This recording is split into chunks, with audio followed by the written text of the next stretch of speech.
നീ ഇങ്ങനെ ആടിച്ചോണ്ടിരി. എന്തോ അമ്മ? എടാ ദീപാവലി ഇങ്ങനെ അടുത്തില്ലേ? ഓ ശരിയല്ലോ അമ്മ. മാമ ഭീമൻ പടക്കടല്ലേ?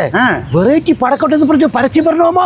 എടാ വെറൈറ്റി പടക്കം ഉള്ളത് കൊണ്ടല്ലേ ഭീമൻ പടക്കടാന്ന് പറയുന്നത്. അപ്പൊ മറ്റുള്ള കടകളിൽ വെറൈറ്റി ഇല്ലേ? എടാ ചെറുക്കാ, ഭീമൻ 4 വർഷത്തിന് മുമ്പ് വെറൈറ്റി ആയിട്ട് ഇറക്കിയ സാധനങ്ങളാണ് ഇപ്പൊ യവന്മാര് വെറൈറ്റി എന്ന് പറഞ്ഞു കൊടുക്കണത്. അപ്പൊ നമുക്ക് ഇപ്പൊ തന്നെ വാങ്ങിച്ചാലാമ.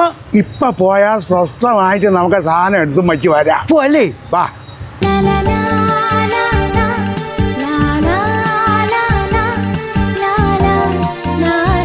ഇതെന്തിനാ അമ്മ? ഓണാഘോഷാമ? ഓണാഘോഷം നൊട്ടിയൊന്നുമല്ല. പിന്നെ എടാ ഇതാണ് ഭീമാഘോഷം. കൊള്ളാല്ല അമ്മ.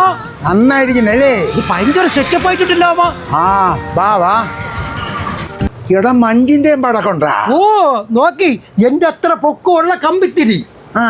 പൂക്കുറ്റി നോക്കി നിങ്ങള്. മാമിന്റെ അത്ര ഉള്ള പൂക്കുറ്റി കണ്ടാ? കൊള്ളാല്ലേ കൊള്ളാല്ലേ. നീ എന്തെല്ലാം വെറൈറ്റി ഉണ്ടെന്നറിയോ? 100-ൽ പരം വെറൈറ്റി ഇടുന്നു അമ്മ. തന്നെ? ഓ നമുക്ക് ഭീമൻ വിഷുവിനെ കണ്ടിട്ട് ഇങ്ങോട്ട് വരാം. അപ്പോൾ എല്ലാവർക്കും advance happy Deepavali from Bheeman പടക്കക്കട ശാസ്തമംഗലം.